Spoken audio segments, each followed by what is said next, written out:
Salut Internet, Pierre-Louis Renaud aujourd'hui pour te parler des jeux auxquels j'ai joué au cours du dernier mois. Parce que oui, on essaie toutes sortes de jeux de rôle avec nos amis de Etugame et on essaie de te présenter dans le fond nos découvertes. Fait que je vais te présenter dans un premier temps tous les jeux que j'ai joués. Alors tout ce que j'ai pu essayer concrètement à la table et par la suite je vais aussi te présenter mes lectures du moment. Alors des choses que j'ai pu lire, que je suis excité d'essayer peut-être dans l'avenir, ou pas, parce que...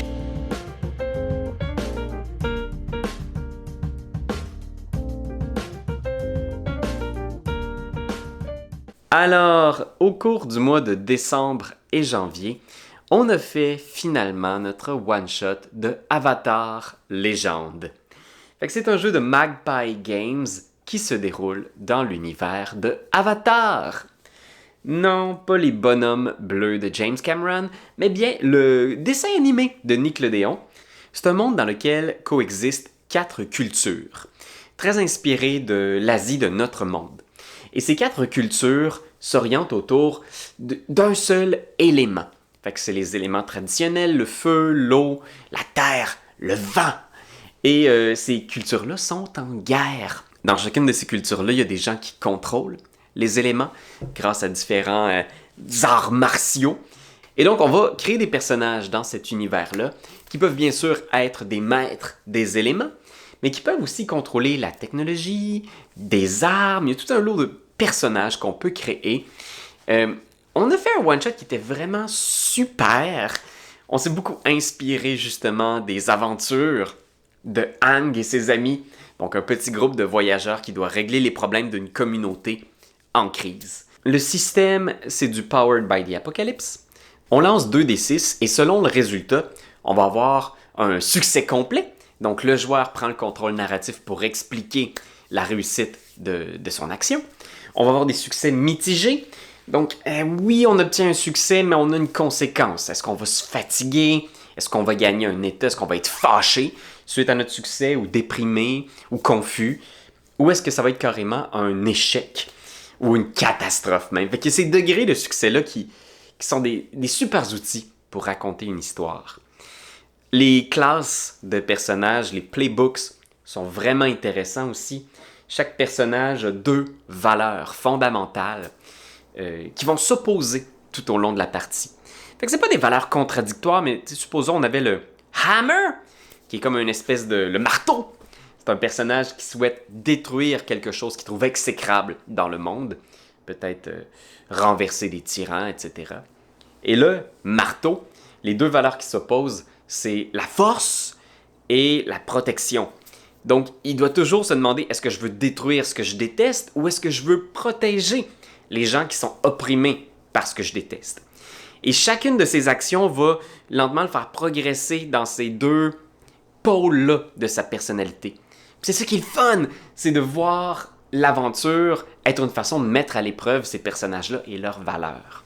Avatar Légende, c'est oui un bon jeu assez simple, mais j'ai vu souvent la critique, à chaque fois que j'en parle, qu'il y a tout un aspect du combat qui est une espèce d'appendice un peu compliqué au jeu, puis à quelque part je suis un peu d'accord. Le système de combat, c'est parce que c'est tout un mini-jeu à part. C'est comme s'il fallait que tu apprennes un autre jeu pour jouer au jeu. Et en gros, ce qui arrive, c'est que quand tu fais un échange contre un adversaire, tu dois commencer chaque round de combat en choisissant une des 3 postures. Comme un roche, papier, ciseaux, d'arts martiaux, puis d'éléments. Est-ce que tu vas être à l'attaque, en défense ou en observation, évasion? Puis j'ai l'impression que ça peut être intéressant pour raconter l'histoire de notre combat. Mais en même temps, il y a plein de petites règles granulaires là-dedans. Donc, une fois que tu as choisi l'attaque, tu dois choisir un des 3 moves possibles de l'attaque qui vont te faire subir différents effets selon le... Ça peut être un peu étourdissant. C'est pas si compliqué que ça. Mais je pense que si vous essayez de l'appliquer à la lettre, vous risquez de vous brûler. Votre combat risque d'être étonnamment long. Moi, j'ai roulé certains de ces échanges-là en 10-15 minutes quand ça roule. Puis qu'on se garde comme maître de jeu la latitude d'interpréter le résultat du dé plutôt que de vraiment prendre le petit flowchart puis faire « Ok, fait que tu fais attaque, lequel tu fais entre ces 3 choix-là? Celui-là, t'es sûr? Ok, laisse-moi. C'est sûr que ça va vous faire perdre un temps précieux à votre partie. Il faut, je pense, voir ces règles-là un petit peu plus touffues en combat comme des outils qui vous sont procurés par le jeu pour raconter la meilleure histoire possible. On reste dans du PBTA, on n'est pas dans du Pathfinder 2e édition. Fait que essayez pas de voir le système de combat d'Avatar comme quelque chose que vous devez rouler à la perfection. C'est pas toutes les cas de figure d'une bataille qui se retrouvent décrits textuellement dans ces règles-là. Il va falloir quand même, comme maître de jeu, s'impliquer avec les joueurs pour raconter. Fait que voilà, petit avertissement si vous vous lancez dans Avatar. Ensuite, on a joué aussi à Pirate Borg. Donc, c'est le fameux Borg, la version du classique Morkborg. Il y a eu tout un lot de déclinaisons de ce jeu un peu trash, OSR, vieille école. On joue des pirates, donc dans une espèce de Caraïbe maudite. À mon avis, un des meilleurs jeux de rôle simple et accessible pour jouer des jeux de rôle de pirates. J'ai lu aussi Battleship parce que je cherchais des aventures sur Internet pour m'aider à lancer un petit one-shot avec des amis de A2Game. D'ailleurs, à ce propos, on va lancer l'épisode 1 la semaine prochaine, fait qu'hésitez pas à aller le consulter, vous abonner aussi pour le voir passer. Ça s'appelle Battleship, l'aventure que j'ai trouvée, puis c'est un tout petit livret PDF. Je pense qu'il était quelque chose comme 5$, puis 16 pages. Et c'est une belle petite aventure. Je vous dirais que notre one-shot, on a gardé juste la prémisse, parce que c'est allé dans une direction imprévisible. Alors, on n'a vraiment pas exploré l'île de Hispaniola présentée dans Battleship. Quoi, j'ai vraiment aimé ce petit livret-là. Je trouve que c'est une espèce de bonne petite base pour rouler une aventure d'île maudite pleine de morts vivants. Mon seul bémol avec le produit Battleship comme petite aventure, c'est que on est quand même vraiment loin de l'esthétique Morkborg. Les dessins sont faits par le créateur, puis ils sont très charmants. Il y a un petit côté fait main par un ami qui dessine lui-même. Puis il n'y a pas de mal en soi, mais je réalise que c'est ce que j'apprécie des produits Borg. C'est vraiment aussi la signature graphique.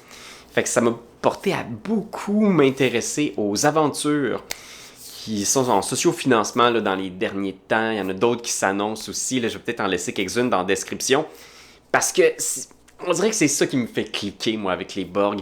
La signature graphique forte qui met mon imaginaire en feu. Avec mon ami Pierre-Philippe Renaud de la chaîne Coup Critique, on a lancé une campagne. Ouais, quand même, on est rendu quasiment à 8 games de Shadow Dark. Ouais, alors le jeu OSR, qui est une version simplifiée de la 5e édition de Donjons Dragons. Et on explore avec Shadow Dark une aventure super flyée créée à la base pour OSE qui s'appelle Les Halles du Roi Sanglant. Alors c'est un château interdimensionnel qui est le château du Roi des Vampires. Puis c'est pas juste un petit vampire, là, c'est le vampire, le premier vampire qui se déplace de monde en monde pour collecter sa dette de sang auprès de ses autres fidèles vampires. J'aime beaucoup le donjon, j'aime l'aventure, j'aime la grande variété des factions, des personnages qu'on rencontre dans ce lieu maudit, parce qu'on n'est pas les seuls à vouloir assassiner le roi des vampires. Il y a comme de la dissension au sein des morts-vivants, puis ça, c'est ce qui est intéressant. Je vois très bien un groupe qui pourrait être super politique dans cette aventure-là. Fait que c'est autant du dungeon crawl que du roleplay, que de l'intrigue, que du puzzle. Une super belle aventure. Et les illustrations ont pas de sens à quel point c'est fluo-flyé, mettons, là. Et rapidement, je vais en parler aussi parce que ça a été mon coup de cœur. Le meilleur jeu que j'ai joué dans les derniers mois, c'est Slug Blaster. C'est un jeu de rôle où est-ce qu'on est des adolescents qui font du skateboard à travers les dimensions. Fait que oui, le but du jeu, c'est juste, c'est un monde parallèle où est-ce que les ados ont mis la main sur une technologie qui permet d'ouvrir des portails. Puis ces portails-là mènent vers des mondes de feu, des mondes de ténèbres, des jungles technologiques du futur, whatever. Mais plutôt que de s'en servir pour faire avancer la société humaine, les adolescents s'en servent pour nourrir leurs réseaux sociaux. Fait qu'ils s'en vont dans ces mondes-là et ils font des passes de skate, ils ont des skateboards volants. Ils vont faire des niaiseries, des pranks, du parcours, tout ce qui peut alimenter leur gloire Internet pour peut-être un jour devenir un slug blaster professionnel. Puis ce que j'aime, c'est que ça laisse les joueurs avec un environnement. Donc vous décrivez des ruines de mecs rouillés, des espèces d'immenses robots technologiques abandonnés, peut-être des temples déchus remplis de lianes et de serpents géants, puis vous les laissez dans cet environnement-là faire n'importe quelle niaiserie. Et les choses qui émergent de ça, là, « Hey, je pourrais-tu essayer de repartir le robot? Je peux-tu faire une danse avec le robot? Je peux-tu... » Tu sais, tout ça, c'est ça le jeu. De la grosse niaiserie puérile adolescente. C'est très inspiré de Blades in the Dark, avec quelques touches vraiment uniques. J'ai capoté, j'ai vraiment aimé ce jeu-là. C'est tellement mon genre. Fait que oui, c'est sûr qu'on va rejouer beaucoup à Slug Blaster. Alors maintenant, dans la section de qu'est-ce que j'ai lu. J'ai lu des dizaines de kits de démarrage récemment parce que je voulais faire un top sur les meilleurs jeux de rôle gratuits. Alors ça va paraître au fil des prochaines semaines sur la chaîne, les meilleurs jeux de rôle gratuits, mais déjà je vais vous parler de quelques-uns de mes coups de cœur que j'ai lus. Je suis tombé sur un jeu qui s'appelle Loot RPG. Alors Loot, c'est un jeu de rôle dans lequel il n'y a pas de dés. Donc c'est un jeu de rôle avec des cartes et des items. C'est ça la ressource qu'on va dépenser pour avancer dans le jeu. On est dans une société médiévale fantastique qui s'est un peu effondrée, effritée. Et nous, on va en profiter pour aller dans les ruines et looter. Alors aller chercher le butin abandonné par les gens qui ont fui cette société-là. Que ce soit des châteaux, des villages, des vieilles catacombes, des forêts. Alors on va aller chercher le plus de trésors possible. Ce qui est génial dans le jeu, c'est que pour avancer, il y a 3 approches qui représentent les 3 statistiques principales de vos personnages. La force, le flow et le focus. Au tout début de la création d'un personnage, on a un dans chacun de ces 3 aspects-là. Mais graduellement, on va découvrir des items, des objets, du loot qui vont modifier nos statistiques. Tu as une armure, tu vas peut-être avoir plus de force, plus de défense, un peu plus de points de vie. Si tu as un grimoire, ben là, soudainement, tu as une action qui te permet d'utiliser ton focus pour faire du dégât aux ennemis. Peut-être que tu as un talisman qui va te donner plus de focus. Et tu accumules comme ça sur ta petite feuille de personnage avec des emplacements carrés, des cartes que tu vas pouvoir échanger. Dès que tu trouves un meilleur matériel, tu en jettes un puis tu en reprends un nouveau qui va être meilleur. Et les combats se déroulent sur une grille 6 par 6 où le maître de jeu est encouragé à placer des obstacles. Et on va y aller comme ça va être un joueur qui fait ses 2 actions, un ennemi qui fait ses 2 actions. Un joueur fait ses 2 actions, les monstres font là, un monstre fait ses 2 actions. On va aller comme ça back and forth entre les ennemis et les joueurs. Et on doit utiliser nos items pour pouvoir activer différents types d'actions. Donc, tu as peut-être un arc que tu peux activer pour faire un dégât à 2 distances. Il y a plein de petites trouvailles tactiques qui ont l'air super intéressantes. Fait que je trouvais que c'était un super bel effort, un beau produit. Fait que je vais vous laisser le kit de démarrage dans la description si ça vous intéresse d'aller lire un petit peu sur Loot. J'ai lu aussi un jeu de rôle qui a été créé par la gang de Dimension 20. Ça s'appelle Everything Keep Blowing Up. Puis c'est un petit jeu de rôle simple, un espèce de hack de Kids on Bike. C'est mon ami Steven, avec qui on joue justement à Shadow Dark, qui nous en a parlé. Parce qu'il a fait un one-shot de ça dans le temps des fêtes. C'est un jeu de rôle très inspiré de Rapide et Dangereux. Les films d'action un peu vides, où l'action devient toujours de plus en plus intense à chaque scène qui passe. Le jeu essaie de recréer ce sentiment d'accélération sans fin, où les choses deviennent de plus en plus incongrues, de plus en plus explosives. Vous avez votre scénario de film d'action, et votre personnage commence avec une valeur de 1 des 4 dans toutes ses habiletés. C'est-à-dire que pour, mettons, tester votre, votre habileté en pilotage, pour faire un test, vous allez lancer le dé à 4 faces. Et le chiffre que vous obtenez va être le résultat. Et vous essayez de battre certains degrés de difficulté. Le hack dans ce jeu-là, c'est que si vous obtenez le plus haut chiffre sur le dé, non seulement cette compétence-là que vous avez va s'améliorer instantanément. Donc, si tu roules un 4 sur ton D4 de pilotage, instantanément, tu deviens maintenant un D6. On va suivre la chaîne de dés comme ça. Et tu lances ce D6-là. Fait que là, j'avais 4, je lance le D6, je roule un 6. 6 plus 4, 10. Et là, mon D6 devient un D8. Fait que je lance tout de suite un D8. Et à partir de maintenant, pour le reste de l'aventure, j'ai un D8 dans cette compétence-là. Ça devient une espèce de truc absurde où c'est un jeu qui encourage beaucoup l'humour, l'exagération. Les situations n'ont pas le choix de devenir de plus en plus intenses parce que les joueurs deviennent de plus en plus compétents dans tous les domaines inimaginables. Fait que voilà, si ça peut inspirer quelqu'un de faire un Nitro 4 à quelque part, parce qu'il y a du potentiel. Et finalement, le dernier jeu que j'ai lu, qui est un autre jeu gratuit que vous pouvez trouver sur Itch. Fait que ça, vous pouvez le télécharger, il n'y a pas de souci.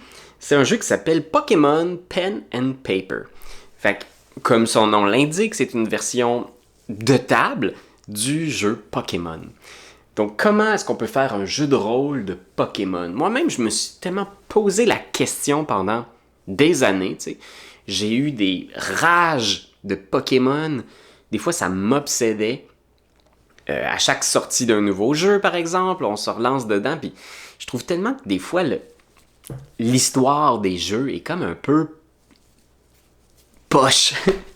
Puis tu sais, ça fait rêver l'idée d'être capable de prendre comme maître de jeu ça, là, cet univers-là, puis de jouer dedans, de proposer un univers, de proposer des personnages, des quêtes, des aventures avec nos Pokémon préférés. J'en ai lu plusieurs, là. J'ai lu les Pokémon 5e édition, j'ai vu des éditions PBTA, j'ai vu plein de propositions différentes pour amener Pokémon à la table.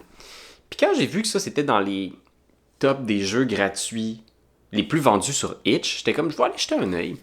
C'est 14 pages, fait que c'est très très très mince. Je me disais, comment tu peux créer toute la richesse et la diversité des Pokémon de 5 générations en seulement 14 pages? Puis donc, c'est les règles pour créer votre entraîneur. Donc, avec ses différentes statistiques, habiletés, forces et faiblesses. Mais la twist qui fait que la proposition est comme audacieuse, c'est que quand tu arrives dans un combat de Pokémon, c'est plus du jeu de rôle sur table.